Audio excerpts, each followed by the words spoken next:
Hey, this is Alex Shaw, and you're listening to The Soul of Life. I tell you that you're pretty, 'cause I can't get enough. How do you know that you're conscious?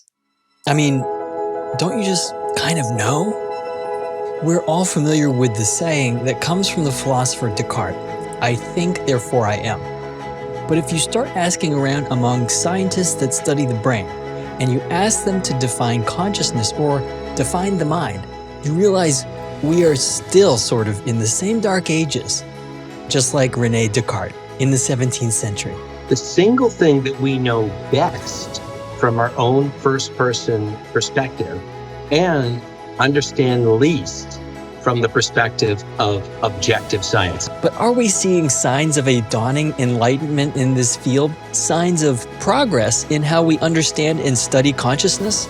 I think this is kind of important for everyone, but especially professionals like me who teach people how to have healthy minds. We kind of need to know what a mind is in the first place. So I spoke with Dr. Jonathan Schooler, a professor of psychological and brain sciences at UC Santa Barbara, someone whose resonance theory of consciousness is kind of becoming like a grand central station, a hub that 19,000 academics cite in their own research. What I think is one genuine possibility that consciousness represents some fundamental aspect of physical reality, and that through some process, and we speculate it's resonance, that smaller bits organize together into increasingly larger hierarchical organized conscious states. We talk about the implications of his theory in which biological systems within our own body and between all matter itself can develop a rhythmic sync with each other, a kind of harmony that allows them to enhance and modify each other in certain circumstances. If you take two metronomes and you put them on a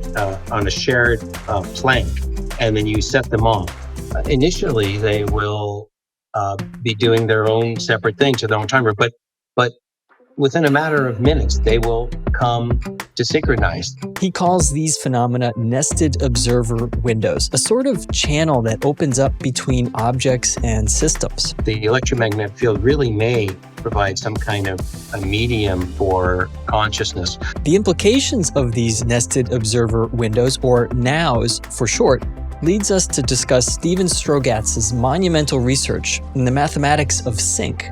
Not only do we have a shared resonance between different portions within our bodies, but also between people. And we discuss practical implications for being focused. What I like to say is, are the lights on and is anybody home? There's this bumper sticker that I quite love. Don't believe everything you think. Just because some chatter went off in your head doesn't mean that you necessarily have to endorse that. Schooler's lab has expanded on the conventional and two-dimensional thinking about mind wandering as always being associated as problematic, usually linked to anxiety and depression. When people are mind wandering, they're less happy than when they're on task. But he's discovered what he calls the silver lining of mind wandering, or at least certain types of it, that he calls mind wondering, because he figured out a way to measure what people were doing when they had the most creative ideas in their day. The ideas did not happen when they were at their desk. They happened when they were in the shower, mind wandering. They happened when they were gardening, when they were, maybe even paying the check. Night dreaming or daydreaming may be the solution to cracking that impasse. Where's the line between mind wandering and mind wondering? You don't want your surgeon mind wandering. We'll talk about how to create observer windows, more mindfulness in your own mind that can lead to more productive and successful habits. All of us can move on virtually every dimension that we're interested in. And this is the importance of what's known as the growth mindset, the recognition that you can really develop in virtually any area if you set your mind to it. Welcome to The Soul of Life. I'm Keith Miller, and this is episode 17 of season 2, Mind Wondering, the Resonance Theory of Consciousness. My guess is that, some significant proportion of all creative ideas have happened in showers. Keeping me up 2 cups of coffee. Baby, you make me feel so lovely. I keep on running, no, I should've wanted a high.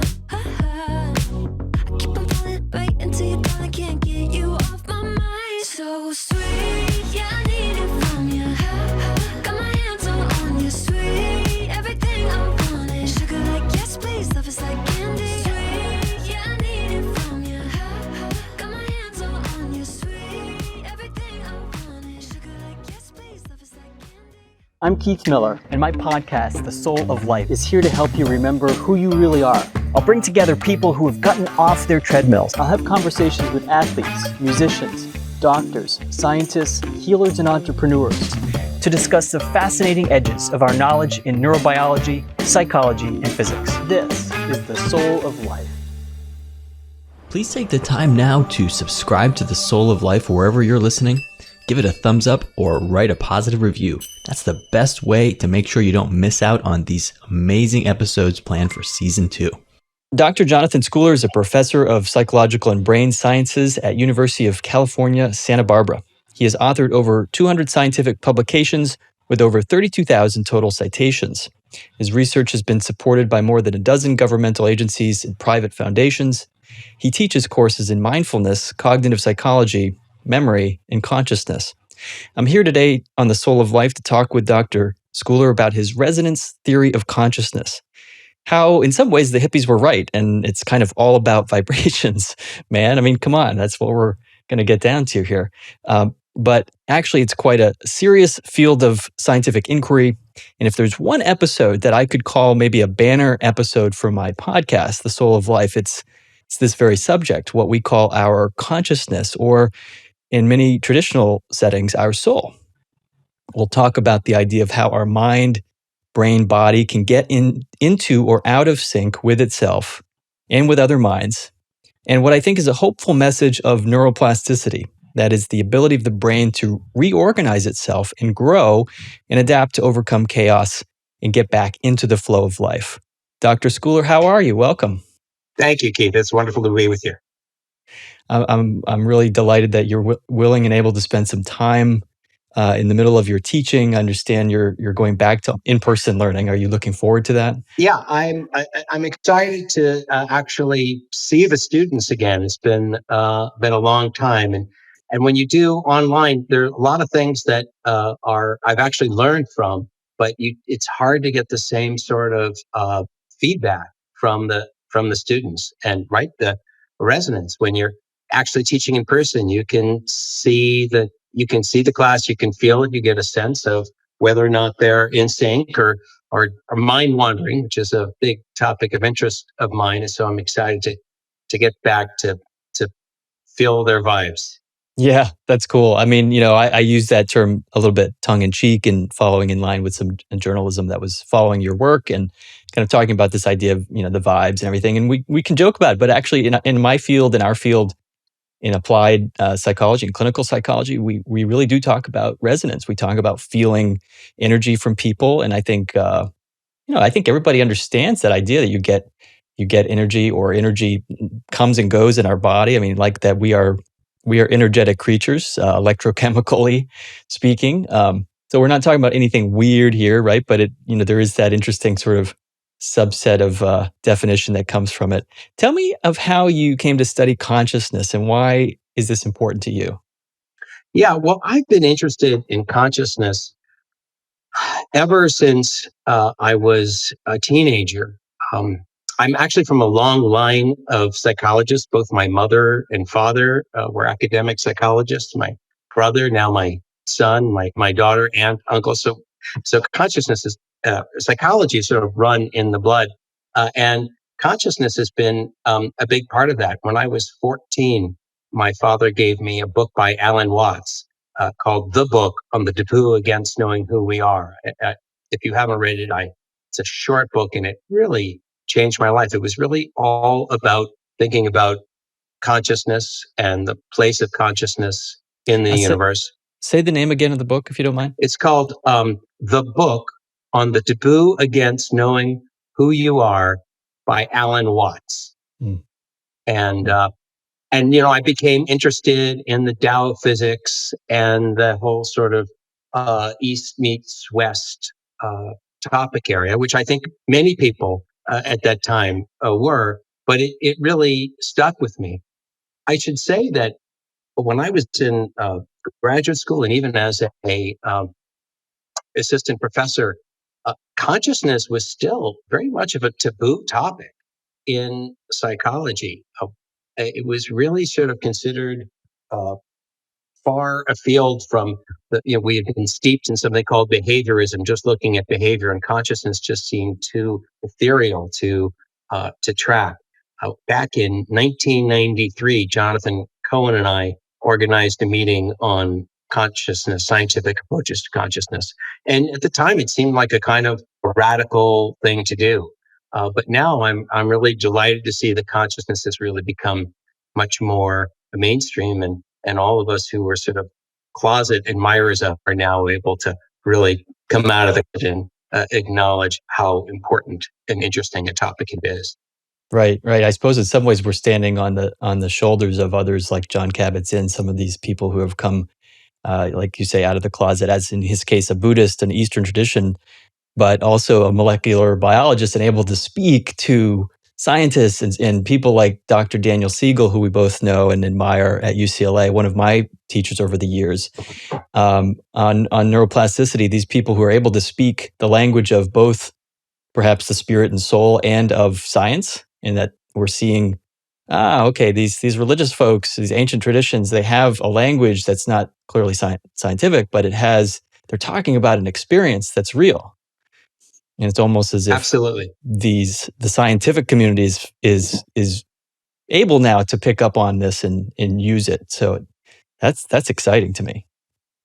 Absolutely. I think in addition to consciousness becoming an acceptable topic for scientific study, mindfulness is another beneficiary of this greater open-mindedness that science is taking. And John Kabat-Zinn, absolutely, and Dan Siegel, another researcher I really admire, Richie Davidson, all managed to take this concept that was, really pretty much embedded in Eastern religion and recognize the psychology that's embedded in it. And now there's just been literally thousands of studies looking into mindfulness and the ways in which mindfulness can be integrated into our lives, the techniques and the sort of the remarkable different areas and degrees to it. A practice of mindfulness can be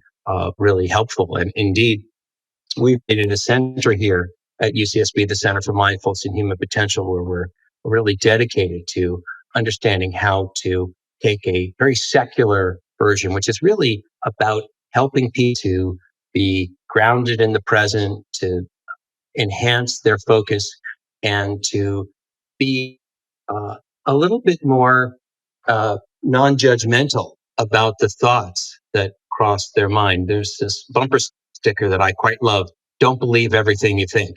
And just recognizing that just because some chatter went off in your head doesn't mean that you necessarily have to endorse that. So just sort of taking more the perspective of the witness of your thoughts, as opposed to having to be endorsing everything that crosses your mind.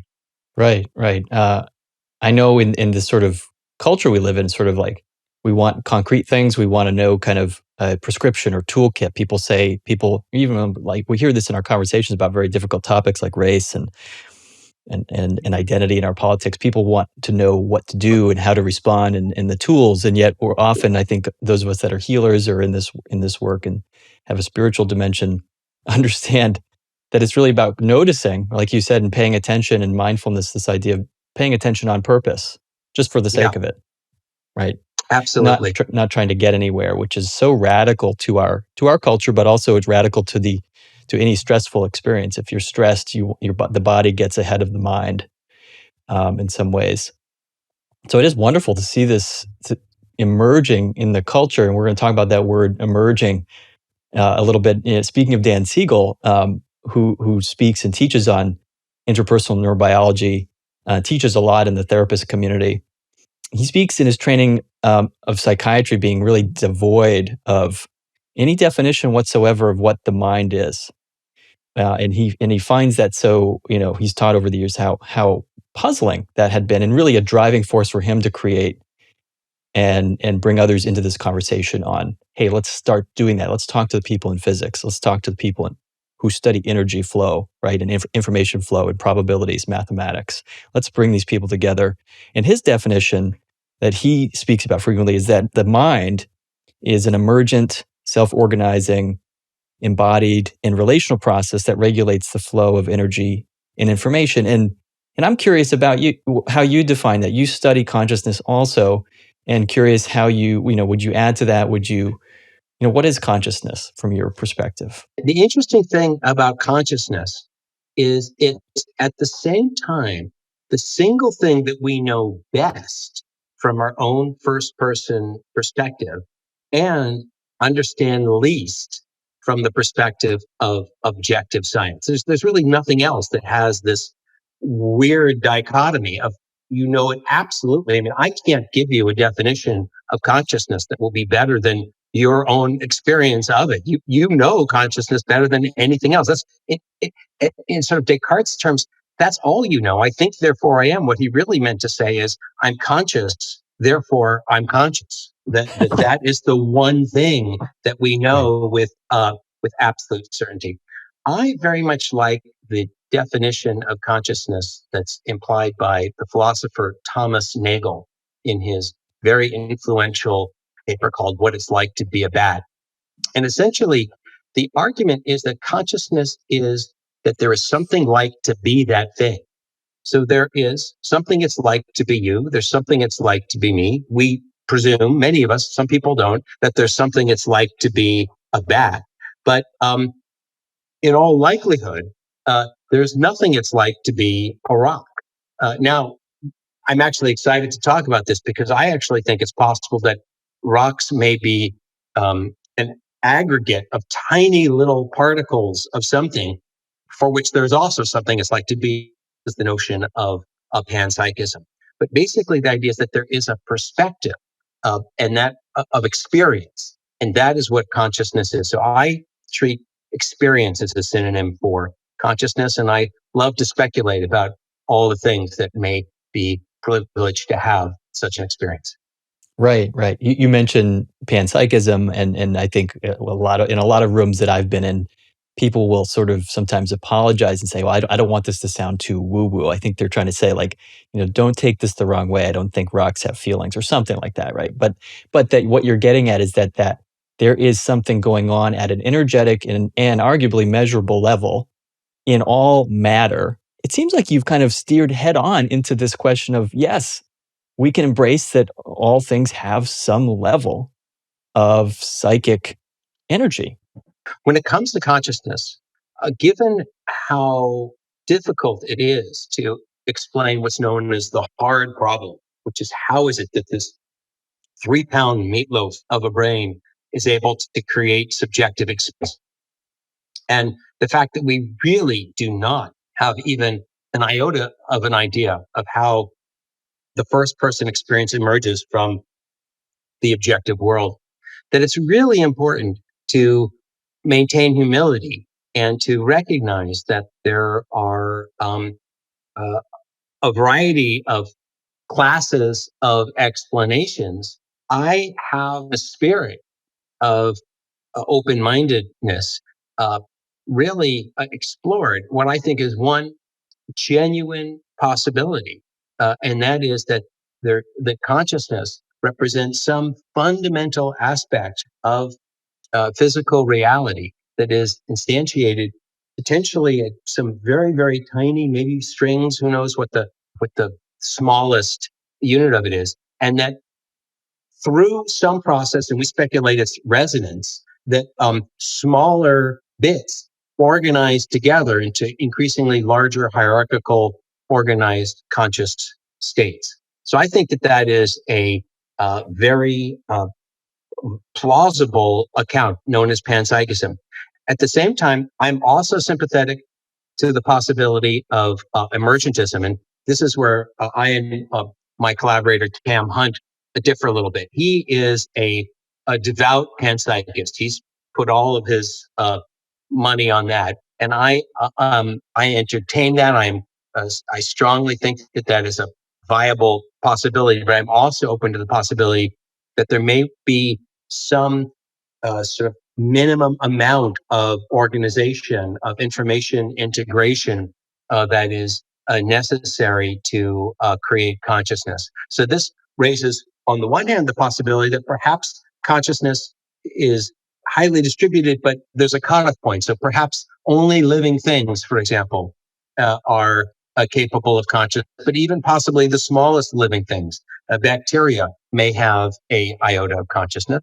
And then there's even a higher level of emergence. Maybe it's only systems with a nervous system that have it, or you can go higher up. So I think that this is a tractable question, potentially to some degree, because if you imagine that we have these nested hierarchies, something that we've referred to as nested observer windows or nows that are organizing information.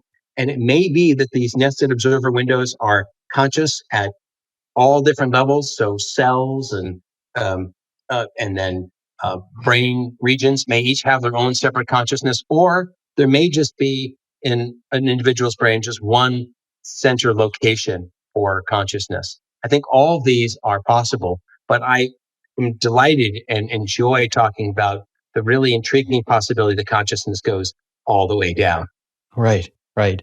And we're going to talk about the experience, my experience with multiplicity of the mind, which I think is a wonderful parallel to what you're dealing with at a fundamental sort of level of matter and energy. What you're speaking of, let's talk little bit about this idea of sync that was made popular by Stephen Strogat's work back in 2003. I mean, prior to that, I think going back to 98, he's one of these folks who, I think the book for the general public was called Sync, How Order Emerges from Chaos in the Universe, Nature, and Daily Life. But his work, I mean, you have a lot of citations in your work. I'm very impressed with the number of citations, over 32,000, citing your work. Strogat's work on small mode networks, it's a mathematical model, is one of the most cited works ever in physics. And that's just that's an astounding fact, I guess.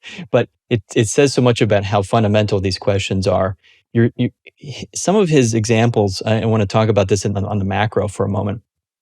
Things like the way the Earth and the Moon phase sync, so that the face of the Moon, we are always seeing the same face of the Moon, right? And it's like, well, you can look at that and say, wow, there seems to be some divine order to this, or but you begin to see this sequence happening in lots of other places. How birds navigate together, or how fireflies all decide to light up at the same time. And there's maybe other examples you might be able to speak to, but I think you're speaking to this idea that we can see it on the macro. We kind of know that there is this extremely, for one thing, just beautiful. When you see sync in nature, it's just beautiful. It's like, what? It's mysterious. It's awesome. It's happening in our heart, the way our heart beats every second. All these muscle neurons that fire together at the same time, coordinate. And of course, we don't have to talk about the mathematics because that's neither one of our field here. But what's your take on how influential Strogat's work is? Yeah, I think that Strogat's has really had a huge impact in terms of us appreciating the magnitude to which synchronization between different systems takes place, and also formalizing some of the mathematics behind that. One of the examples that he talks about that I think really helps to sort of capture uh, the elegance of the synchronization process is if you take two metronomes and you put them on a shared plank, and then you set them off. Initially, they will be doing their own separate thing to their own timer, but within a matter of minutes, they will come to synchronize. The shared vibration creates rather than maintaining their separate swinging patterns, they come in sync. And this tendency for systems that are in some way connected to one another to get into the shared frequency is really quite remarkable. Another classic example, I don't remember where this bridge was, but there was a walking bridge. Oh, London, I think. Is it London? That's right. I think so. And this walking bridge, they designed it, but what they hadn't designed into it was prospect that everybody who walked on the bridge would start walking in sync. And so the bridge started swaying, and it was really quite dangerous. They had to completely redesign the bridge because they hadn't built into it this appreciation of synchronization. So it seems to be a really sort of fundamental aspect of nature that systems that are connected, it only happens with systems that have some connectivity, uh, end up sharing rhythms. Right. So in other words, it's not magical. It's not this sort of like, and even when you get to quantum physics and entanglement, which we're not even going to deal with today, that's what Einstein described as spooky action at a distance. We're not even talking about that. We're just talking about actual some sort of electrochemical communication or like some vibration, which is molecules vibrating and being picked up. Right. So they're connected. It's not magic, but It's not magic. That said, and this again is in with respect to the open-minded perspective.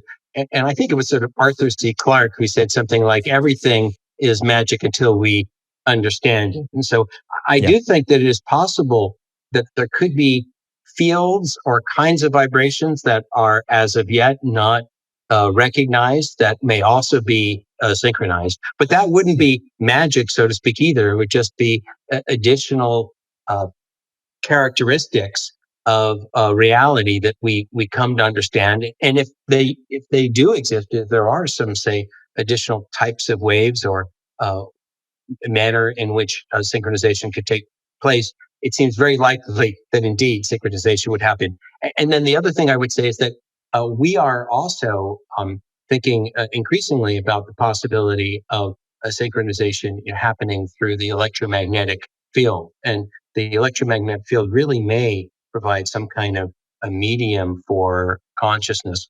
We routinely recognize this in terms of the uh, behavior of neurons, which of course, for which electricity travels down them through the action potentials. But it's also possible that the neurons may, and even other cells, glials and so on, may communicate with each other through the electromagnetic field itself, and that may serve as another medium for synchronization and resonance. Wow. What are the kinds of questions your lab works with as it relates to this resonance theory of consciousness? Sure.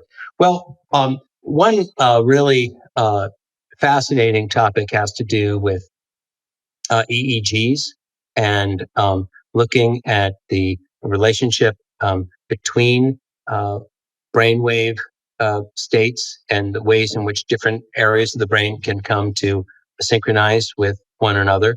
And one of the intriguing ideas that we're just beginning to consider is the possibility that um, the brainwave states that you may find resonance between different rhythms in the body. So we certainly see resonance, say, between brainwave between one part of the brain and another. But what about between the brain and the heart, or between the heart and the gut?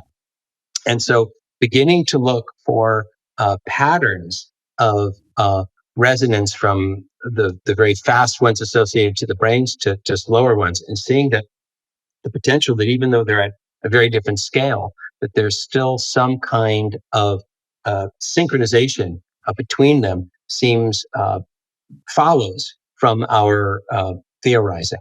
And so that's an area that we're actively pursuing.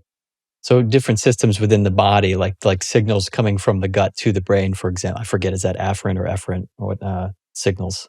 Yeah, Um, and right. and how they loop back. How they look back and how they get into resonance with one another. And then you might also expect that the further away they are, the slower the wave frequency, because the slower waves can travel further. The other thing that's really interesting is looking at the resonance between people. Mm. And the possibility that not only do we have a shared resonance between different portions within our bodies, but also between people. And it is very interesting that when people talk, there is a rhythm of communication, and that rhythm itself may actually be informative. It seems quite plausible that people who are more in sync in their conversations will have a more exciting, we'll have a better conversation. And we're even looking into creativity. So is it the case that when people are really in sync, which you can actually measure in terms of the pattern of rhythms, that they end up being more creative? So I think Right. the idea of looking at synchronization, not just stopping at the body, but between individuals is a really exciting direction. Right, right. To me, as a clinical in the field of clinical psychology, practicing as a psychotherapist, it's such an important question. I mean, I suppose it could be debated nature versus nurture. Are some people more mindful? Are some people born more with traits that allow them to be in rhythm with themselves and with others? But I never get. I sort of to me that's a hang up. Like I'm always interested in, well, how can we create either rhythms in our life or rituals. Rituals, I think, are something that I think we're still grieving the loss of our collective rituals together as a culture. But and seeing that played out in medicine, right? Seeing that played out in stress diseases. So I'm always interested in how we can find ways to reconnect or rediscover who we are, who we're meant to be, that sort of thing. And it sounds like this work has the potential to do that. Well, I do want to come back to this idea of a couple things. First off, yes, almost always when you say, is it nature or nurture? The answer is yes. There's always going to be a nature element and a nurture element. And at some level, um, there's for all of us, there's probably some sort of uh, pre-existing range on any attribute that we will fall in. But all of us can move on virtually every dimension that we're interested in. Right, And this right. is the importance of what's known as the growth mindset, the recognition that you can really develop in virtually any area if you set your mind to it. And there's so much research which shows that when people adopt a growth mindset, appreciation that they can cultivate skills, that can be that really is true, and it really can be helpful. And I do Right. think that we can uh, learn to build rhythms and an appreciation of them. One very powerful technique to get in sort of in touch with your own rhythms is, of course, meditation, coming back to the topic of mindfulness. And we have this rhythm that we live with 24 hours a day, which is our breath. Mm, And it is such a remarkably grounding experience to just watch the natural rhythm of the breath. I think people oftentimes think, well, that seems like just what a great waste of time, just sitting there watching your breath. But it really turns out that just attending to the breath, just watching it come in, watching it go out, leads to this capacity for feeling grounded, for feeling focused, for feeling sort of in touch with oneself, so to mm. speak. And it. I don't want to underplay its challenge. I've done meditation for a long time. I imagine you have too. And no matter, I mean, there are some people who are, supremely good at it, but we all, when we try to do it, find our minds wandering, and you have to just be patient and let your mind come back to the breath. And so it's something that's effortful, but with a commitment to focusing on it, it really can make a difference. And once you do, you can then take that awareness and apply it through your daily life. So when you're walking, when you're in different situations, you can get back into that space of attending to the rhythm and experiencing the grounding that provides. Right, right. One of my favorite things to tell people who are maybe a little skeptical, a little unsure that it's going to really have the benefit that you're describing is, well, okay, you don't have to sit and meditate, but when you're next time you're in the shower, um, or even we can go with brushing your teeth, like just really be in the shower. And we talk about what that means for a minute. Like, oh, okay, like really, like let yourself be transported to the shower and nowhere else. Yeah, I love that.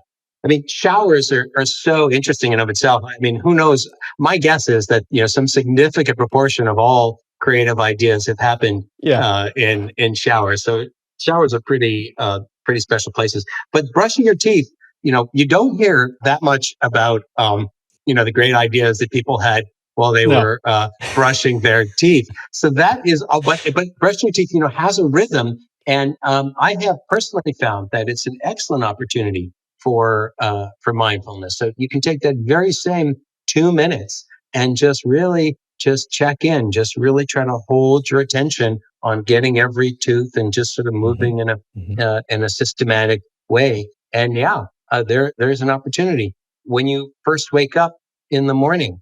Just taking a minute or two to focus on your breath. When you're in line, instead of checking your phone, maybe just take a moment to watch your breath. Walking places. There's so many opportunities to just to fit in mindful moments. Right. I remember when there's a study that came out. It's also a highly studied, cited study on happiness and satisfaction. When smartphones just came out, researchers were taking advantage of this ability to ping people and check, survey them at different times during their day. Well, what are you doing now? And so people would report what they're doing, and then they would ping them again. Well, can you rate on a scale of 1 to 10? Are you actually paying attention to what you're doing, or are you distracted?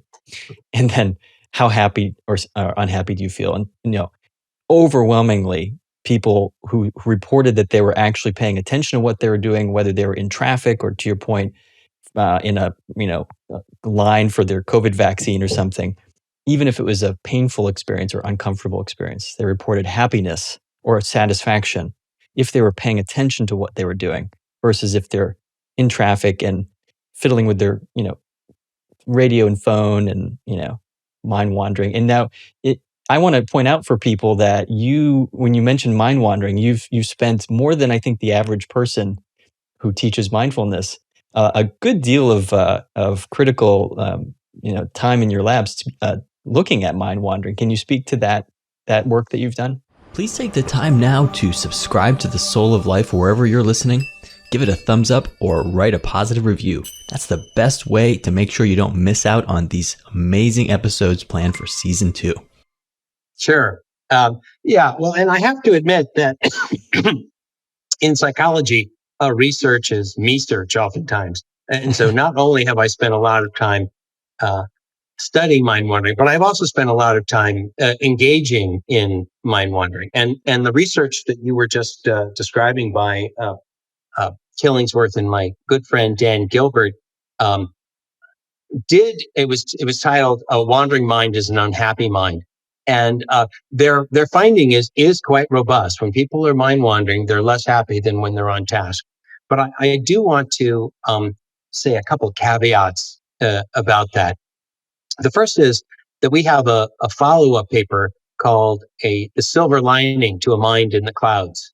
And this was based on sort of my experience as a absent-minded professor that routinely I will be walking along with my mind in the clouds, but and sort of rather oblivious to who walks by and the world around me, but quite happy. And the reason is because I'm thinking about something that genuinely interests me.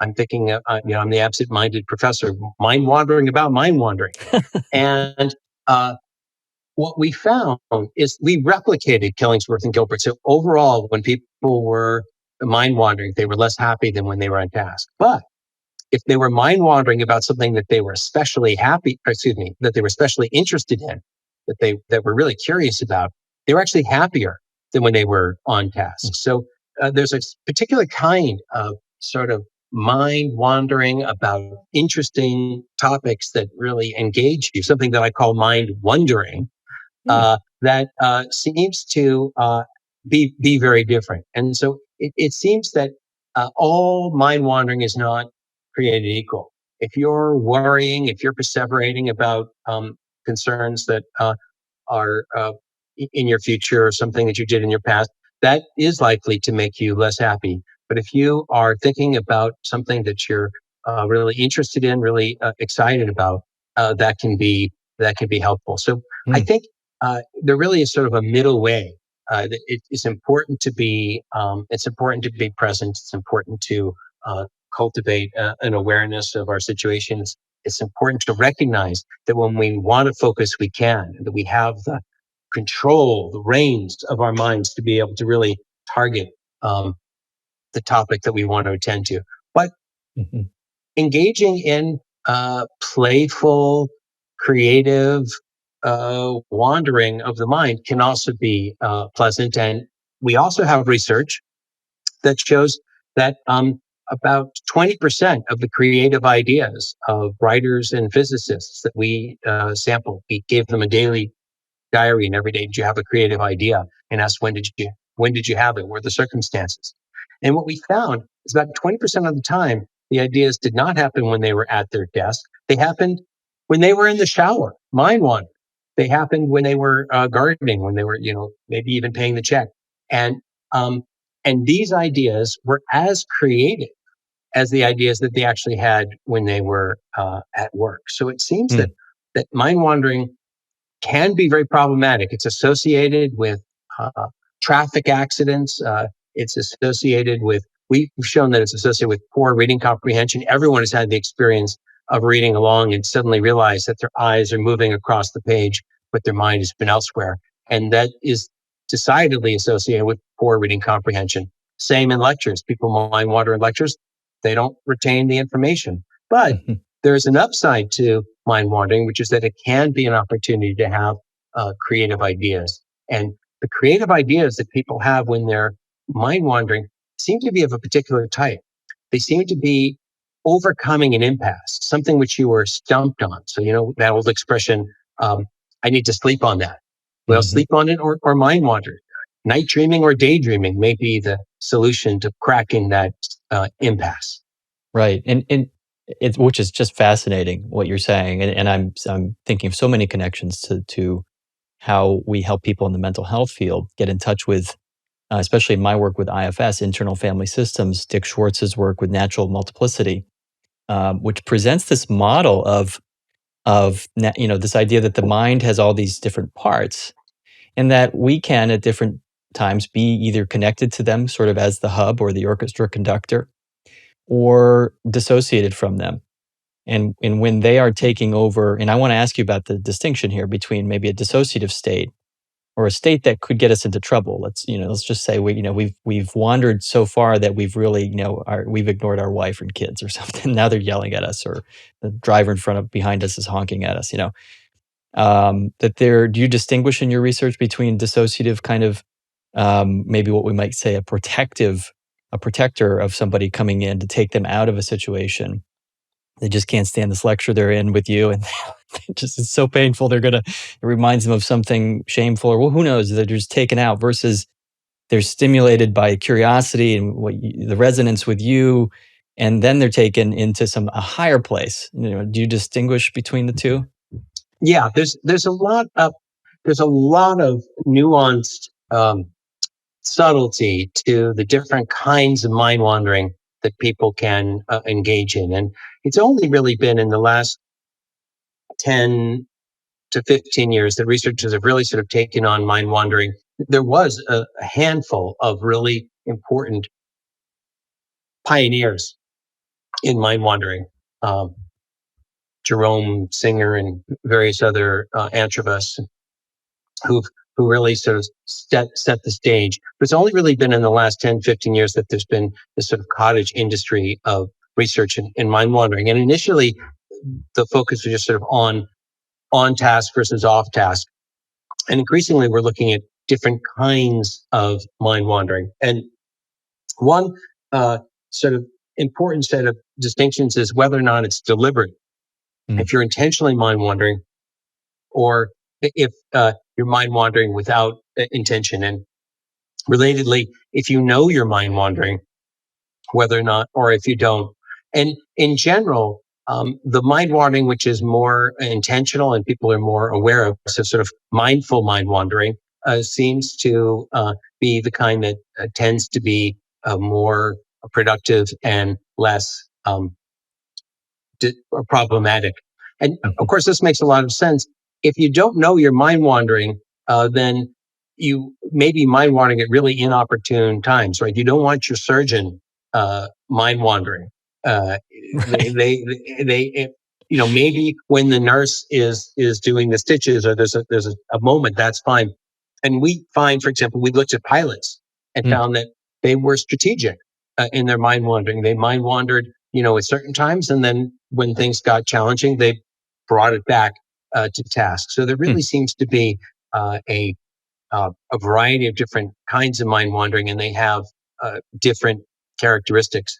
Mm. And then, Mm. as you mentioned, it is possible to get into this really sort of more dissociated state where you have lost track of the fact that you're mind wandering, that you aren't doing it deliberately. And when you are in really this sort of absorbed, distracted kind of mind wandering, that's when you're most likely to, have a car accident, most likely to miss important things, to not be engaged with other individuals when they're speaking to you, and so on. So that seems to be the kind of mind wandering that can be the most problematic. Mm. It sounds almost as if we're like that we need to call it like a flexible mind wandering. That like you're walking down the hall and you have the opportunity and freedom and you take it and Yeah, your mind goes someplace pleasurable or perhaps someplace where your mind just needs to go. It may be grief, it may be sorrow, maybe sadness, but it is an important place to go for you. And then as the need arises in your environment, you're able to come out of it, go into it, come out of it, go into it, come out of it frequently. So exactly. it's fascinating. And you mentioned earlier the connection here between people, that there's resonance between people. I've studied attachment and written on attachment my entire career, attachment psychology, developmental psychology, and that's, as you point out, from such a development from behaviorism. Um, that there is this interplay, that we need each other, we belong to each other, in our culture, in our wider culture, but in our families, right, and in our communities. um, it to me that the coherence between people is such a vital issue for all of us, that if we have families who can't stay together or in conflict with each other, then we're going to have a society in conflict with each other at greater degrees. So to me it feels like it's just near to my heart, that subject. Do you have tips or ideas about how people co-regulate, or if they're struggling with co-regulating, they're maybe antagonizing each other, they're out of sync with their partner? What does the research say about that? Well, there's some very interesting research which had this is research that Talia Wheatley at Dartmouth was involved in, that had individuals listen to material together, or actually they listened to the same material, and then she looked to see the degree to which there was a similarity, so a certain kind of synchronization between their brain activity, uh, a- as a function of when the material was happening. And what she found was a really interesting pattern. The people friends showed the greatest amount of synchronization, and friends of friends showed a lesser degree, but some synchronization. But friends of friends showed no synchronization at all. So it's actually interesting that we actually choose people to spend time with who are more literally synced up with. I Mhm. think this is a really a fascinating a phenomenon. So it suggests that uh, spending time with the people you really care about is a way to spend time with people whom you'll be in sync with. Mm. In terms of how do we learn to increase our synchronization with others, I think that's a, a really intriguing question, and I'll sort of throw two uh, maybe contradictory ideas out at you, and we'll see if we can Yeah. unpack them. Uh, on the one hand, I there's this thing that I refer to as meta awareness, which is where your awareness of your awareness. And this comes up all the time in the case of mindfulness. So when you realize that your mind has wandered away from the breath and you catch yourself and you bring it back, that's a moment of meta awareness. When you're reading and you realize that your mind has wandered and you have to figure out where you were last paying attention, that's a moment of meta awareness. And so meta awareness can be very useful for helping us to sort of get our minds where they can be.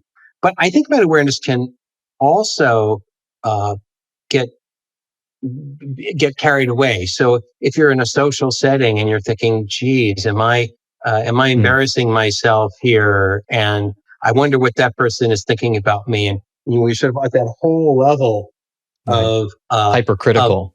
hypercritical analysis. It can kind of sort of pull you out of the situation. There's a phenomena known as I think it's called the chameleon effect, where if two people are in the same posture, if they like each other, they'll get in the same posture, and people sort of respond positively to other people if they're adopting the same stance. But it feels, kind of unnatural if you're always paying attention to, gee, oh, that person's Right. adopting the same posture as me, or I'm going to adopt the same posture as the other person.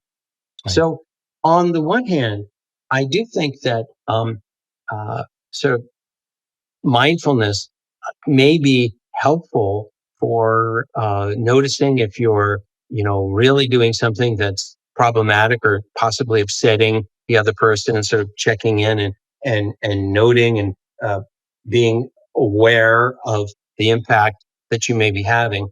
But at the same time, if one can strive to begin to sort of automatize those skills, so you're not having to check in all the time and disrupting the flow. I think that's also something to strive for. So again, it's kind of a middle ground. It's a bit like in tennis. Yeah. You get into this you can get into this moment where you're just in flow. You're just really hitting the ball. But if you think to yourself, wow, this is great, I'm in flow. Yeah. It can knock you out of it. So it's sort of this delicate balancing act between being attentive to things that can sort of help create a good dynamic, but then letting go of them and letting the natural rhythm of the conversation, the natural rhythm of the interaction take over. That makes a lot of sense. It sounds like practice really does, like whether it's tennis or anything else with our loved relationships. I don't think I necessarily signed up for 20 years of marriage thinking that, oh, it's going to take all this practice. I thought, well, we're just going to be happy together and it's just going to happen. But come to find out, just like my tennis game, if I'm not doing the reps and getting out there and thinking somewhat critically, not over critically, but somewhat critically, like, why am I hitting it off like that? Why am I spraying it off? Instead of nailing it to the corner, why am I, hitting it wide? Then I'm not going to be set up for success. I'm going to be out of rhythm with my tennis partner and whether it's my opponent or my spouse, I suppose my spouse would become my opponent if I'm not careful. I'd rather have my spouse be my tennis partner.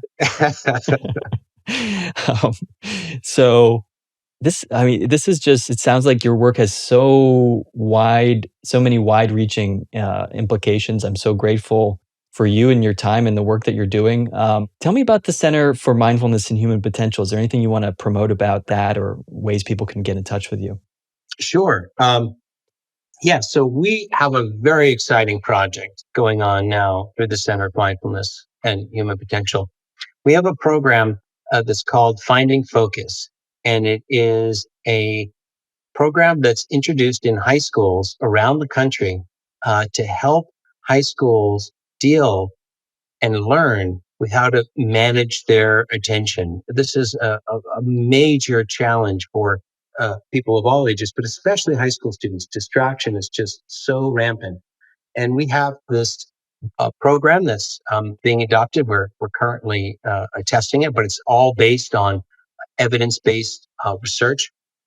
And essentially, the program involves some very simple lessons on how to control your focus, how to anchor into a particular thing, such as the lecture or your breath, and then how to release distracting thoughts and bring yourself back.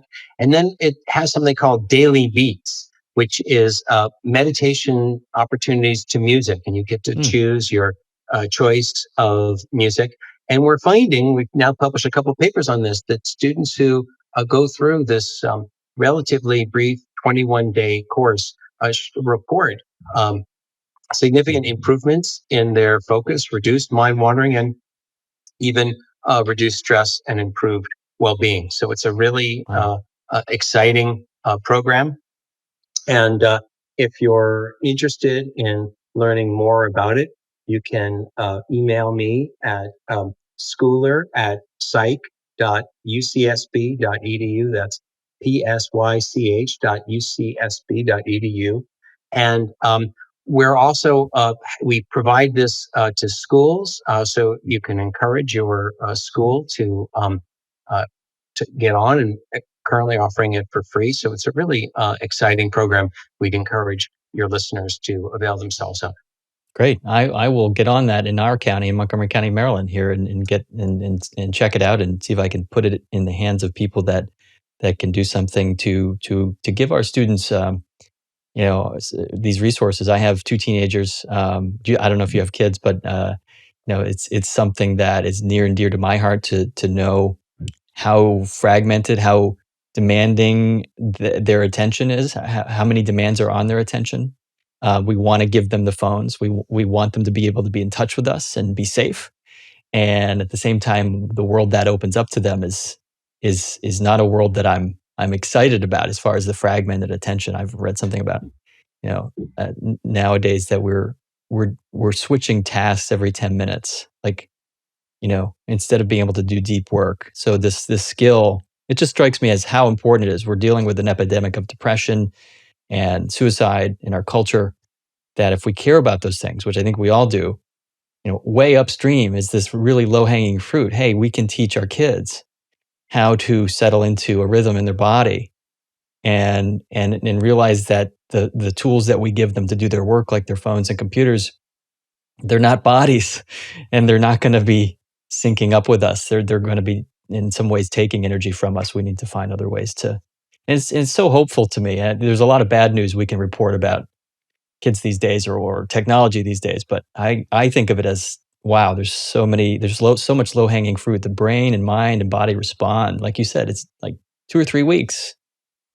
You see results, and you see a difference in people's affect and their concentration levels. That's Absolutely. remarkable. Yeah, I think there's a real promise that we can teach our kids habits of mind that will put them in good stance and will help them to learn to balance the increasing variety of demands on their attention. And yes, uh, our smartphones and tablets, can be a source of distraction, but they can also be a source of learning mindfulness, and can be beneficial, and they can even teach us to put them down. So there's hope. Yeah, there's hope. Well, it's been great getting in sync with you, Dr. Jonathan Schooler. I really appreciate your willingness to speak on this topic, and just the incredible work that you're doing. Thank you very much. It's been my pleasure, Keith. Thanks for listening to The Soul of Life. This is Keith Miller. Oh, and don't forget, please leave a thumbs up or a like for this episode wherever you're listening, so that others like you may find the soul of life. I mean, really, it's not every day you get to share the soul of life with someone. Okay, so you can post a comment or question on souloflifeshow.com. I'd love to hear from you. And please subscribe now to get the next episode. I look forward to sharing more of my soul of life with you. I like it, and it's not harsh to my eardrum. All right, I will go. The reason why my evaluations have gone up is mostly due to the bird.